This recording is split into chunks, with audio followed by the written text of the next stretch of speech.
बच्चों को होने वाली खांसी और होम्योपैथी। बच्चों को होने वाली खांसी के क्या कारण होते हैं? सबसे पहले बात करते हैं वायरल इन्फेक्शन की। अगर आपके बच्चे को सर्दी या जुकाम है तो खांसी होने के चांसेस बढ़ जाते हैं। अब बात करते हैं एलर्जी की। अगर आपके बच्चे को किसी भी तरह की धूल मिट्टी या फिर आपके घर में कोई पालतू जानवर है तो उसके बालों से भी आपके बच्चे को खांसी हो सकती है। इसके साथ साथ अगर आपके बच्चे के आसपास कोई स्मोकिंग करता है तो भी आपके बच्चे को खांसी हो सकती है। अब बात करते हैं अस्थमा की। अगर आपके बच्चे को अस्थमा है तो खांसी होने के साथ साथ उसे सांस लेने में भी तकलीफ हो सकती है। अब बात करते हैं कि अगर आपके बच्चे को खांसी होती है तो एज ए पेरेंट आप लोग क्या करते हैं? तो आप लोग एक कफ सिरप लेके आते हैं और अपने बच्चे को दे देते हैं। उससे क्या होता है कि आपके बच्चे को बहुत ज़्यादा नींद आती है और वो इनएक्टिव फील करता है। ये आपके बच्चे के लिए सही नहीं है। अगर आप अपने बच्चे को होम्योपैथिक दवाई देते हैं तो उसका सबसे बड़ा फ़ायदा ये है कि होम्योपैथिक दवाइयों का कोई भी साइड इफ़ेक्ट नहीं है। होम्योपैथिक दवाइयाँ मीठी होती हैं जिसे बच्चे बहुत आसानी से ले सकते हैं। इसके साथ-साथ होम्योपैथिक दवाइयाँ आपके बच्चे को अंदर से मजबूत बनाती हैं। होम्योपैथिक दवाइयाँ आपके बच्चे का इम्यून सिस्टम इतना स्ट्रॉन्ग कर देती हैं कि उसे ये जो खाँसी की समस्या है, ये काफ़ी लंबे समय तक दोबारा नहीं होती है। होम्योपैथिक दवाइयाँ काफ़ी ज़्यादा सुरक्षित हैं बच्चों के लिए, जो कि आप उसे दे सकते हैं। अब बात करते हैं कुछ होम्योपैथिक दवाइयों की, लेकिन उससे पहले मैं आपको बताना चाहती हूँ कि आपको कुछ चीज़ों को समझना होगा, जैसे कि आपके बच्चे को सूखी खाँसी है या गीली खाँसी है। अगर आपके बच्चे को सूखी खाँसी है, तो उसका जो कफ है वो बाहर नहीं आता होगा।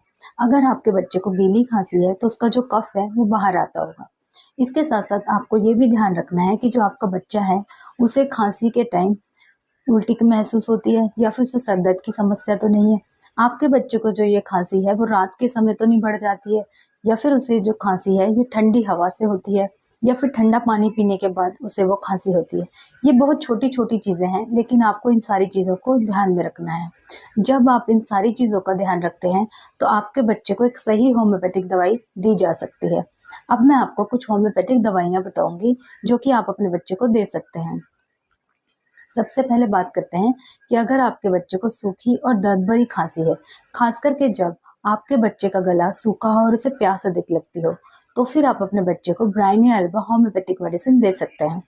अब बात करते हैं कि अगर आपके बच्चे को थिक येलो कफ है, उसके साथ-साथ आपके बच्चे को गीली खाँसी है, जो कि रात के समय ये जो समस्या है ये बढ़ जाती है, तो फिर आप अपने बच्चे को पल्सैटिला होम्योपैथिक मेडिसिन दे सकते हैं। अब बात करते हैं कि अगर आपके बच्चे को रात के समय बिस्तर की गर्मी से तेज खाँसी होती है, साथ में जो उसके गले में खराश भी होती है, तो फिर आप अपने बच्चे को ड्रोसेरा होम्योपैथिक मेडिसिन दे सकते हैं। अब बात करते हैं कि अगर आपके बच्चे को अचानक से होने वाली सूखी खांसी की, जिसमें कि आपके बच्चे के गले में टिकलिंग होती है और आपके बच्चे को सर दर्द की भी समस्या है, तो फिर आप अपने बच्चे को बेलेडोना होम्योपैथिक मेडिसिन दे सकते हैं। अब बात करते हैं कि अगर आपके बच्चे को ठंडी हवा के संपर्क में आने से या फिर आपके बच्चे को ठंडा पानी पीने से होने वाली खांसी की, तो फिर आप अपने बच्चे को हीपर सल्फर होम्योपैथिक मेडिसिन दे सकते हैं। अब बात करते हैं कि अगर आपके बच्चे को ठंडी हवा के संपर्क में आने से और डर और घबराहट के बाद अचानक से तेज खांसी होती है, तो फिर आप अपने बच्चे को एकोनाइट होम्योपैथिक मेडिसिन दे सकते हैं।